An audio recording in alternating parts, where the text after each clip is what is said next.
A couple of weeks ago, Dreamville's Ari Lennox shared how she feels about her label and how Dreamville and also through via Interscope is just not doing right by her. And I feel like this is a good conversation. We kind of let it simmer a little bit, but something that we can talk about. Dreamville literally is telling me to my face they don't believe in advertisements. They don't believe in Google ads. What am I supposed to do with that information?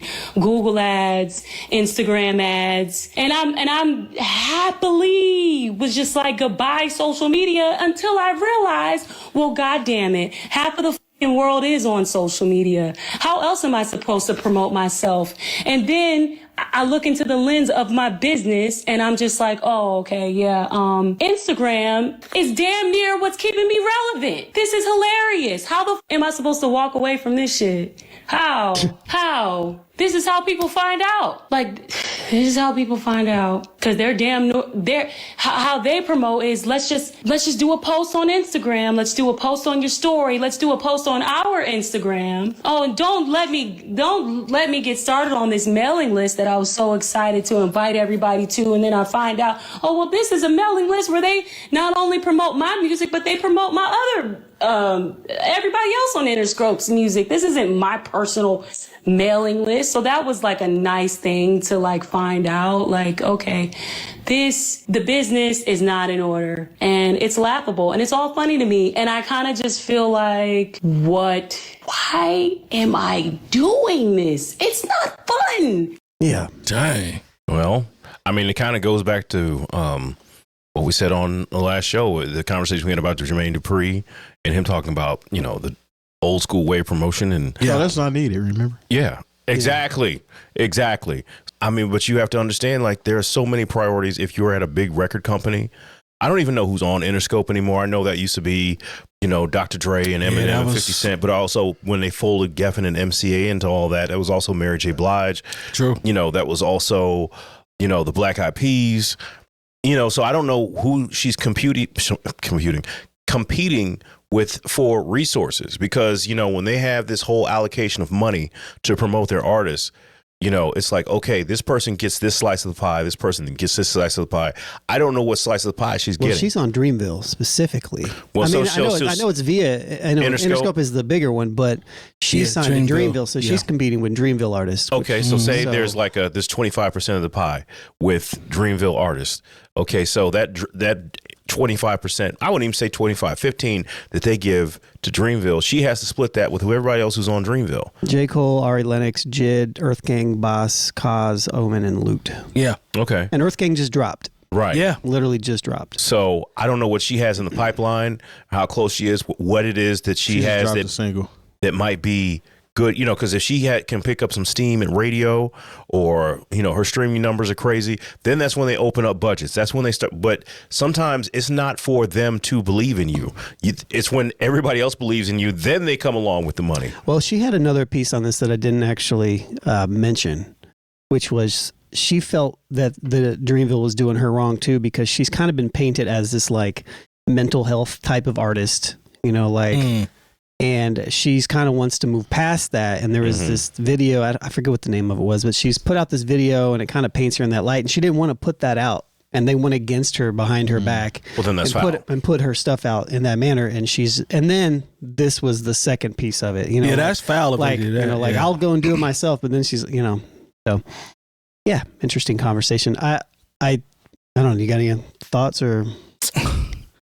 I don't know, man. I don't know. She also said that like she wants to be signed to a label. Like she wants those resources, like the resources of the label, like a big label to do certain things. To be able to do certain things. Yeah, because she's just like, there's just so much that has to happen. There's so much money. Like she kind of heard it a little bit here, but she's like, you have to spend money. She's like, you have to spend money on marketing. Like that's the only way, stuff gets in front of people. And then she said, if I'm not mistaken, she said the only way, well, not the only way, but she kind of alluded to her, popularity or whatever is stemming from her being a part of Instagram or something along the lines of that. Well, she said that that's where all her fan base is. Where all her fan base is, she's like, I wanted to leave, but I can't because that's where all the people are. That's where all the people are. So what can I do? She's like, it's stupid. And I understand what she's saying. I mean, but in we've talked about this before in terms of if a record label or a bigger label is necessary, usually we hear the opposite. Oh, well, I can just survive online. I can go viral. I can do this. I can do that. This is one of those times when you hear an artist going the opposite direction saying, I want the bigger budget. I want the push.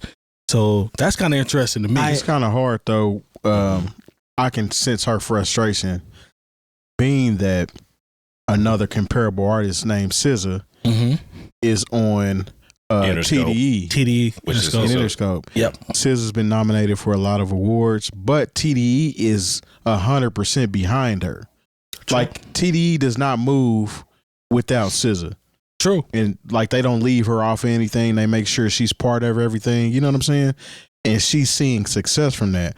Whereas Ari Lennox is an equally as good performer to me, artist, but you don't hear about Ari Lennox like that. And it may just be because, I mean, Dreamville is ran by J. Cole, right? Right. J. Cole is not really an exec. And that kind of goes back to the argument that artists are becoming execs in order to get a bigger piece of the pie, but they're actually not execs. You know what I'm saying? They're thrust upon that position because it makes sense monetarily, but they can't move the pieces like they need to be. Somewhat like how Eminem is with Shady and West Side Gun ended up having to get off Shady Records because he wasn't getting the push that he wanted, because you're dealing with an artist as your exec. Whereas TDE has Top Dog and Punch, yep, that are making the wheels move. They're not trying to be artists. Now, Punch has rapped here and there, but that's not his main focus. His main focus is to make sure all the wheels are turning on the label. Yeah. So I understand her frustration because she's in a position where she's like, somebody that's just like me is reaping the benefits of her label, and I'm not doing the same. It might be a situation where she might have to throw a couple dollars herself. Well, she said she said she wanted to. Oh, really? But she said she literally, I don't know if it was this clip or right before or after, she was like, I am like right before my singles dropping, looking up how Google ads work and stuff like that. She's like, why am I having to do this myself? You know, like I would like to, I'll do it, but like, why am I having to do that? And 2 years, like, she's on Dreamville. Like, there's probably a bazillion people that would want to take her place 100%, as that person, 100%, but 100%. It's another thing to kind of, be there. I think one thing that this kind of highlighted to me was just the importance of like really establishing yourself outside of the entities that are above you. It's like, if she had her own mailing list, there's nothing to stop her from creating her own mailing list. Right. She can do that. She can have, maybe she needs more of somebody on her team, like a manager or something. Like, it sounds like she doesn't have management or something. Like, if she's looking up herself how to do Google ads and stuff, like, who is on your team? Like, do you not have a team? Is the team just just the label? You should have some representation for yourself. To me, this isn't like, and granted, at the end of this, she's like, I just went off. Like, just let me go. Like, I don't want to be a part of this, which I think, but she said she still thinks that the label's beneficial. But I don't really teeter in the sense that where I think she can build this herself. Like, she's got enough name recognition at this point in her career to where, like, sure, it may not be as immediate of an impact as like being signed to Dreamville and popping out on the Dreamville stuff. But like, you've got enough people that follow you to where you can create your own thing.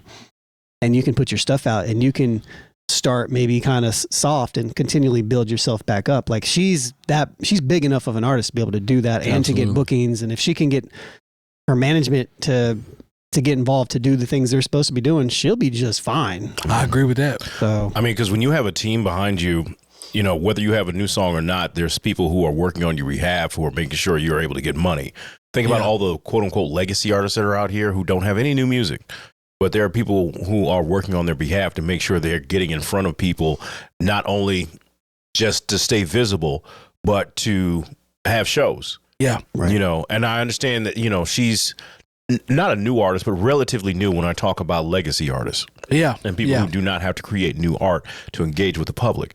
But, where is why is she looking these things up? That's a good question. It's like, can't you farm this out to your team?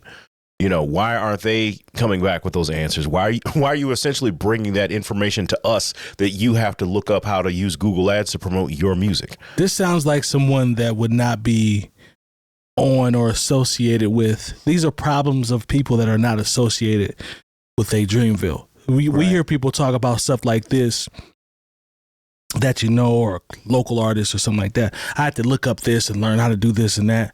Someone of her stature, you would think she would be surrounded by the proper people where she wouldn't have to do that. So I don't know, man. That's a tough spot because she is known, but something's not right if she's doing, Googling on her own to try to figure out certain stuff. Yeah, that's the thing Something's with labels, man. Like Nori even brought up at one point, him being on the label was a lot less work than when he went independent. Yeah. Like, I got to do so much more work. When I did it, I was like, I would rather be on the label. Yeah. Because, they sell the being by yourself as something good, but I mean, you got to wear a lot of hats, or you got to have everybody in order. You got to have, I'm saying, your situation where you got people doing the right jobs to where you can just focus on the music. But I mean, this ain't the first time that a record label has screwed an artist, but this may be her story against them, and they might come out and say, well, this is the reason why this didn't happen because X, Y, and Z. So, I mean, hopefully it's something that they can resolve. We talked about this. We talked about it last week about artists wanting to kind of peep in and learn certain things. We talked about that. And, this is one of those situations where it's just, I don't know, man. I feel for her because you can definitely sense the frustration with the clip that Lone played, but I mean, what do you do?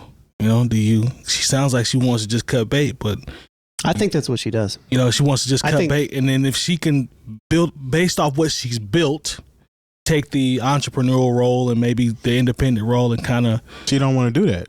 I mean, she's going to have to do if there's not a big label that's going to scoop her up, because I don't know what that looks like now in 24 going into 25, but if she doesn't get scooped up, she's going to have to do something to maintain herself if she leaves. Is what I'm saying. The thing about it is too, and this say she does go off by herself, and I don't see anything wrong with people being independent. I think that's honestly one of the best ways to go. Facts. But somebody of her stature, so now she's got to find people to orchestrate her music. She's got to find time to get in the studio, whereas a label is setting all of that up for her. So they're like, well, you show up here, such and such is going to be there to work with you. Now the ball's in her court. She has to make all of those moves. So that may be something that she doesn't want to do. That's why she's saying she likes the structure of a label, but they're just not giving her everything that she thinks that she's supposed to get. Yeah. And my advice and thoughts to her would be, you can accomplish the same thing with a good manager. There we go. Like, they can take care of all that stuff. There we go. You pay the manager a decent amount. That person can go and take care of all that stuff for you, so you don't have to. But I would also suggest at the same time, like, get in there and learn all this stuff as well, so that you can also audit the management. So you can audit all the things that are moving, because it becomes your business at that. You have to be a business owner. And so you need to understand how everything moves if you don't. So, I mean, it's one thing to have a good manager that you trust to, kind of steer your career. There's another thing to have that person that you trust to steer your career, but also know what's going on with them, the inner workings of it. Those are two different things. So now I feel you on that, Lone, 100%. Yeah. I don't know if I have anything else on that one, but yeah. I mean, good luck to her though. Yeah, good luck to her. Yeah, for sure. Especially trying to roll something out right now.